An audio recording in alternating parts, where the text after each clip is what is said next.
नमस्कार, आप देख रहे हैं हमारा YouTube चैनल देवेंद्र की पोस्ट। आपका स्वागत है। मैं हूं आपके साथ देवेंद्र शर्मा। रामनवमी के मौके पर जेएनयू में छात्र संगठनों के बीच झड़प हुई। इस दौरान लगभग 20 छात्र घायल हो गए। वामपंथी छात्र संगठन का आरोप है कि उन्हें नॉनवेज खाने से रोका गया। विरोध करने पर एबीवीपी के समर्थकों द्वारा उनके साथ मारपीट की गई।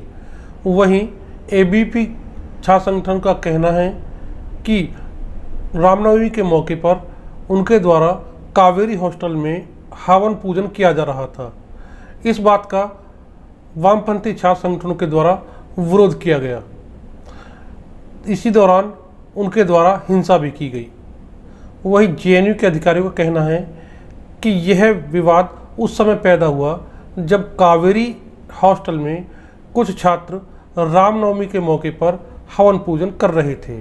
कुछ ऐसी ही बातें अखिल भारतीय विद्यार्थी परिषद से संबंधित छात्र भी बता रहे हैं। जेएनयू प्रशासन का कहना है कि हालात सामान्य होने पर पुलिस मामले की जांच करेगी। वहीं जेएनयू में हुई इस घटना के विरोध में जामिया मिलिया इस्लामिया के बाहर छात्र संगठनों के द्वारा विरोध प्रदर्शन किया गया। इन छात्रों का कहना है कि रामनवमी के नाम पर उनके ऊपर क्या खाया जाए तथा क्या न खाया जाए, इस तरह की पसंद नापसंद नहीं थोपी जा सकती। दरअसल जेएनयू भारत का एक प्रतिष्ठित शिक्षण संस्थान है। इसकी स्थापना जेएनयू ने बड़े बड़े आयाम स्थापित किए हैं, लेकिन जिस तरह से वैचारिक तथा राजनीतिक आधार पर यहाँ पर टकराव तथा वर्चस्व की लड़ाई होती है, उससे इसकी प्रतिष्ठा धूमिल हो रही है। वर्तमान में यह स्थिति हो गई है कि जेएनयू को लालगढ़ के नाम से जाना जाता है। इसे वामपंथ का टापू भी कहा जाता है। पिछले कुछ सालों में जिस तरह की घटनाएं उभर के सामने आई हैं, इससे यह प्रतीत होने लगा है कि जेएनयू को वामपंथी छात्र संगठन अपनी बपौती समझने लगे हैं। ऐसा नहीं है कि जेएनयू में केवल छात्र संगठन ही वामपंथ विचारधारा से प्रभावित है। यहाँ पर बड़ी संख्या में अध्यापक भी वामपंथी विचारधारा से जुड़े हुए हैं। ऐसे में उनसे जुड़े छात्र भी वामपंथी विचारधारा से जुड़ जाते हैं। जेएनयू से जुड़े लोग बताते हैं कि जेएनयू में वामपंथी संगठन दूसरे विचारधारा के लोगों तथा समर्थकों को अपनी विचारधारा चुनने तथा अपने विचार रखने तक की आज़ादी नहीं देते हैं।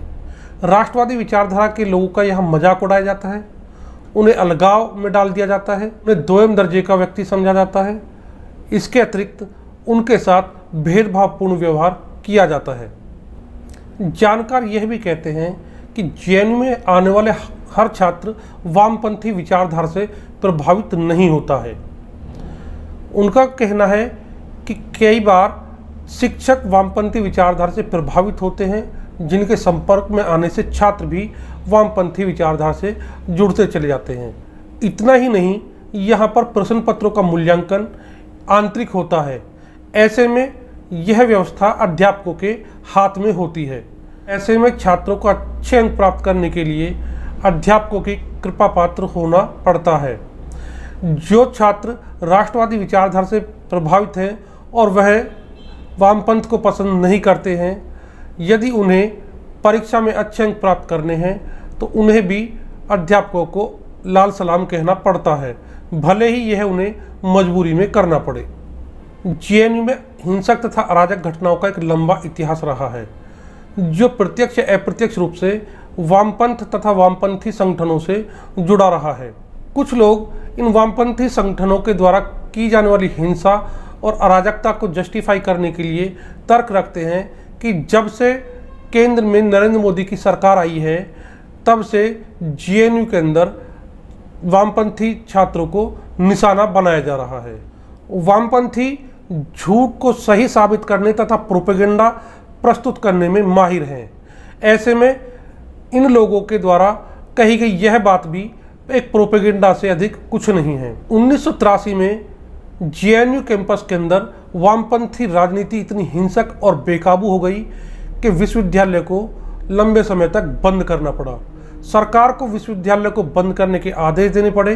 जबरन सभी छात्रों को उनके घर भेजा गया तथा हॉस्टल खाली कराए गए। जेएनयू कैंपस में भयानक दंगों के बाद जैसे हालात दिखाई देते थे। कैंपस के अंदर जगह जगह पुलिस तथा अर्धसैनिक बलों की टुकड़ियां दिखाई देती थी। कैंपस के अंदर वायरलेस सेट बजते हुए सुनाई देते। इतना ही नहीं, जो वामपंथी संगठन पूरे देश में तथा जेएनयू में अभिव्यक्ति की आज़ादी तथा अधिकारों का ढिंढोरा पीटते हैं, उन्होंने 1975 से 77 के दौर में जब देश के अंदर इमरजेंसी लगाई गई थी, पूरे देश में इमरजेंसी का विरोध हो रहा था, तब इन वामपंथी संगठनों के द्वारा जेएनयू में खुशी मनाई जा रही थी। इसका मुख्य कारण था कि देश की प्रमुख वामपंथी पार्टी के द्वारा सरकार की इस इमरजेंसी का समर्थन किया जा रहा था। साल 2000 में इसी जेएनयू कैंपस में एक ऐसी घटना घटी जिसने सारे देश को शर्मसार कर दिया। इसी समय कारगिल युद्ध समाप्त हुआ था। जेएनयू के केसी ओट नामक सभागार में एक मुशायरे का आयोजन किया गया। मुशायरे का आयोजन वामपंथी छात्र संगठनों द्वारा किया गया था। इस मुशायरे में पाकिस्तान के गायक कलाकार भी शामिल हुए थे। कार्यक्रम के दौरान पाकिस्तान की तारीफ में नज़में पढ़ी जा रही थी तथा भारत की आलोचना की जा रही थी। कार्यक्रम में जो नज़में पेश की जा रही थी उनसे भारत को एक बुरा तथा बेकार का मुल्क बताया जा रहा था, जबकि पाकिस्तान की तारीफ में तरह तरह के शेर पढ़े जा रहे थे। इस कार्यक्रम में 2 फौजी भी उपस्थित थे। वह दोनों कारगिल के युद्ध में भी शामिल हुए थे। उन्हें अपने देश की इस तरह से अपने ही देश में आलोचना पसंद नहीं आई। उन्होंने इस कार्यक्रम का विरोध किया। उनके विरोध किए जाने के बाद वामपंथी छात्र संगठनों से जुड़े छात्रों ने तथा आयोजकों ने उन दोनों फौजियों की बुरी तरह पिटाई कर दी। इतना ही नहीं, उन्हें कॉलेज के बाहर गेट पर फेंक दिया गया। उस समय इस घटना को कर्नल खंडूरी ने संसद में उठाया, जिसके बाद पूरे देश में जेएनयू के अंदर चल रही राजनीतिक तथा शिक्षा पर सवालिया निशान उठने लगे। साल 2005 में भारत के प्रधानमंत्री मनमोहन सिंह का जेएनयू में आगमन हुआ। प्रधानमंत्री का जेएनयू के वामपंथी छात्र संगठनों द्वारा विरोध किया गया, जिसके परिणाम स्वरूप हिंसा हुई। तत्कालीन प्रधानमंत्री मनमोहन सिंह को जेएनयू में आयोजित एक कार्यक्रम में हिस्सा लेना था। उस समय भारत ने ईरान के खिलाफ परमाणु कार्यक्रम को लेकर अमेरिका द्वारा लगाए गए प्रतिबंधों का समर्थन किया था। इतना ही नहीं, देश के दिल्ली के अंदर स्थित इस जेएनयू में फल फूल रही वामपंथी विचारधारा ने कई बड़ी हिमाकतें की हैं। साल 2010 में दंतेवाड़ा में नक्सलवादी हमले में 76 सीआरपीएफ के जवान मारे गए। इस घटना के बाद पूरा देश शोक की लहर में डूब गया। लेकिन जेएनयू कैंपस में गोदावरी ढाबे पर वामपंथी गुटों ने इस घटना को लेकर खुशी मनाई। सारी रात डीजे बजाया और पार्टी की, खुशी में मिठाइयाँ भी बांटी।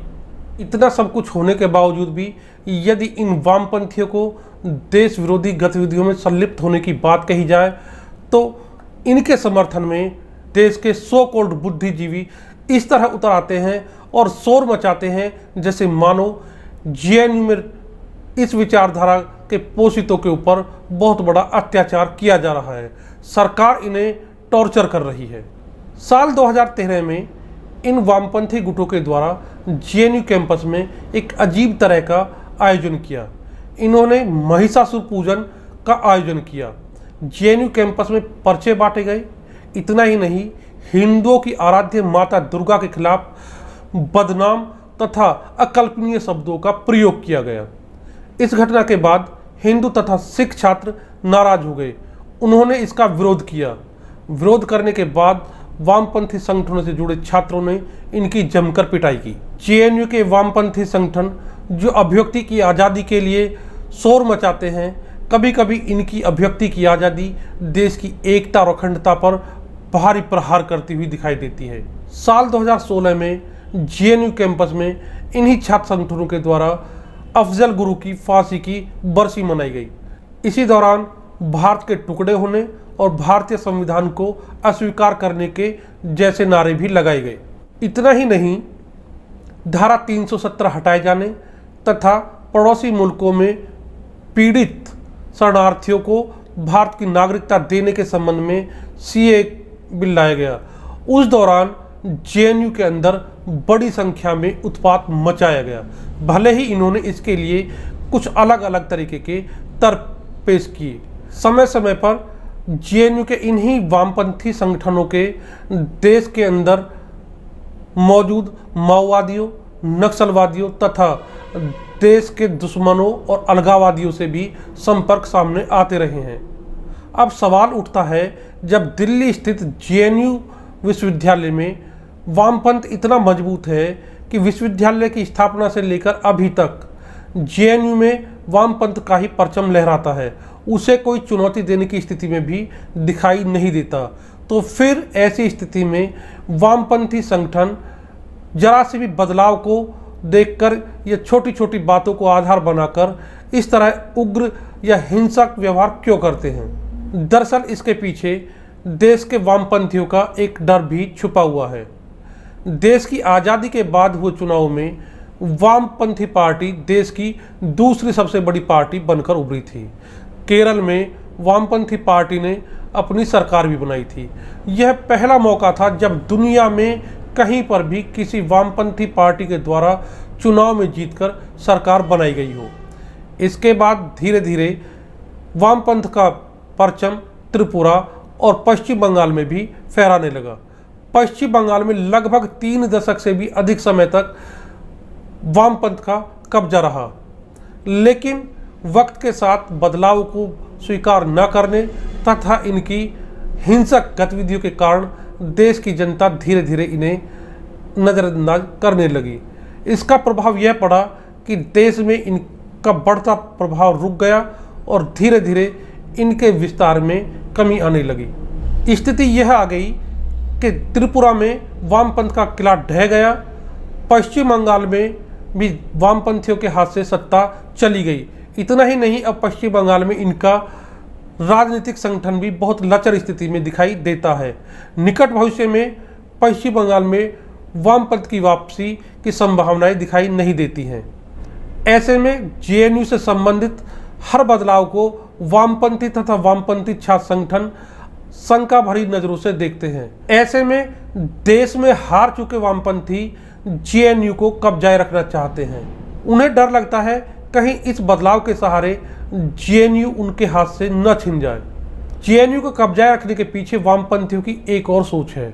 उनका मानना है कि जेएनयू दिल्ली में स्थित है और यहाँ से वह अपनी आवाज़ देश और दुनिया के हर कोने में सुना सकते हैं।